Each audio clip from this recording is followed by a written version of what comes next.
Check on my dwellers. Make sure they're not all dead. It takes a while to load. I'm standing by.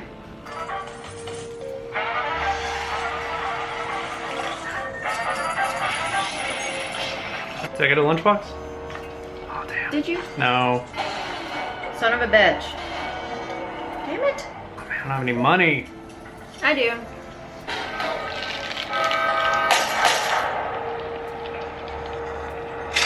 Everybody goes back to being happy.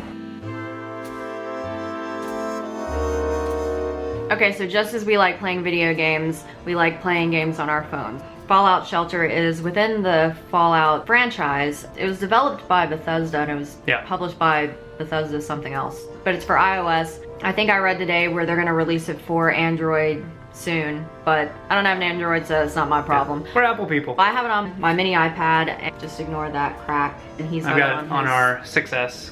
6 Plus. Plus.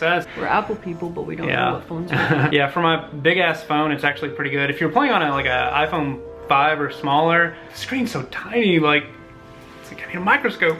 I've really enjoyed playing it on the iPad. As far as like simulation games are concerned, I really like this game because I feel like the developers have done everything they could possibly do to prevent you from spending real money to play this game. A lot of other games, a lot of simulation games, especially EA, they make their games to where the waiting part of playing is completely miserable. Yeah. So if it takes one day to make something or 48 hours to make something, you are going to wait 48 hours and there's no way around it. I really like this game though. I think it's free. I think it was a free. Yeah, it's free. Yeah, it's free to download. It's free to play. And you can spend money. You get caps. Fallout franchise bottle caps are money. You can also spend real money to get lunch boxes, which is kind of like a random box. You get 5 cards, money or people. Caps, yeah, caps.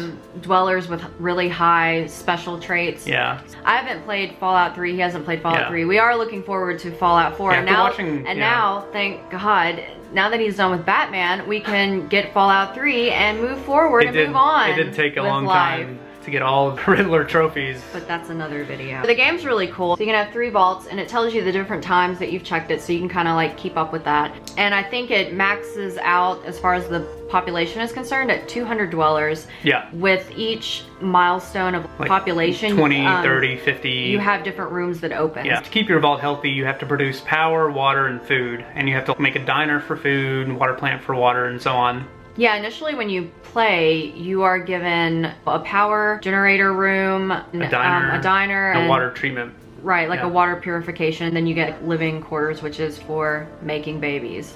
To get the most amount of people you want, it's easier just to make more rooms and have them dance. It's really just breeding. That's what it is. It's breeding cartoon characters. Yeah, you can't inbreed either. And you can name each character. Where I have the iPad, it's a little easier to kind of see the overview. And you can kind of see the cluster of things that you have to deal with as soon as you open up the game. It's kind of annoying. You have to click everything to get through it. Honestly, in the beginning when you only had like 5 rooms and like, 10 dwellers, it was easy. But with a lot of dwellers, it's really overwhelming to stay on top of it because any kind of leveling up, any kind of production where there's food, you have to click it in order to actually consume it. And each room, I think the diner has agility, and you can get people with high agility stats to work there to produce more food, or you can get a training room. I did look it up that Fallout 3 has the special stats. So you have strength, perception, endurance, charisma, intelligence, agility, and luck. Yeah, so it's the same stats that are in Fallout 3 or in the app. So you can build all kinds of rooms.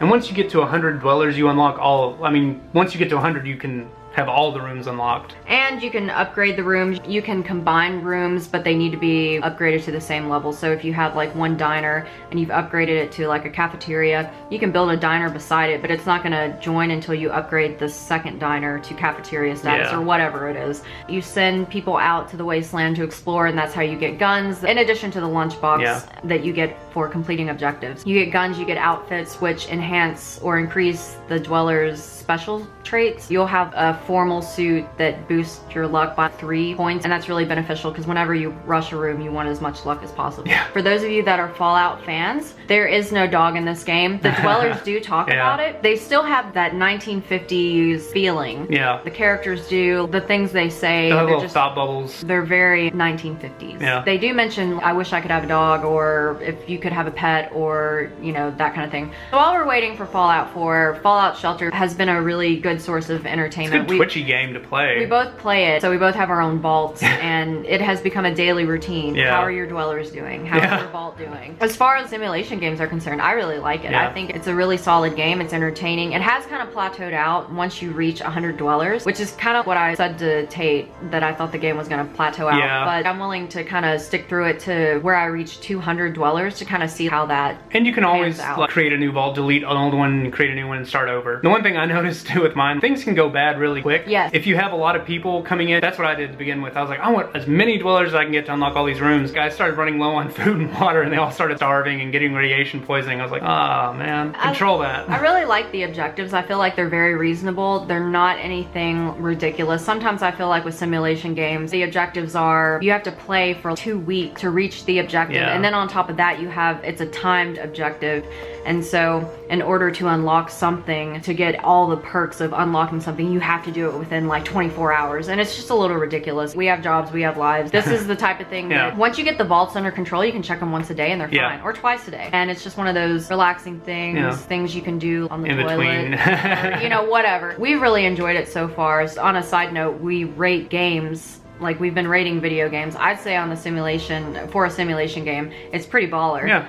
Because we haven't spent a dime of our real money. We have been immensely entertained. Yeah, that was the thing I liked. Thumbs up to Bethesda, because it has been a really good game so far. And also, you don't have to know anything about Fallout to play this. I saw the app come out at E3 and they talked about it. I was like, oh, okay. We're gonna be like that old couple that has whatever Apple comes out with when we're 80 and we're in bed together, like the grandparents and Charlie and the Chocolate Factory. We're gonna be playing games. And if Fallout Shelter is still around, we're probably still gonna have that. And we're still probably gonna be checking on our It's an addicting game. But we do look forward to playing Fallout 3, which we plan on getting next, now that, thank God, Batman is over, and we look forward to Fallout 4. But this has been a really good intro into Bethesda. I feel like as a company, as far as a mobile app game or whatever you want to call it, they've done really well with not being so damn greedy. And that's one of my major pet peeves when it comes to mobile games. So if you haven't played this, you should get it. Yeah, download it. It's free. So I mean, what's the harm? And it's coming out for Android too. So if you have an Android, you can get that. And you don't have to be connected to the internet to play. Unless you're purchasing something, which you shouldn't, because Bethesda has done a really good job to protect you from that. So we definitely give our stamp of approval. Baller, for sure. Definitely. And until we get to Fallout 4, I guess we'll play this and Fallout 3 and see how that goes. Bye. Later.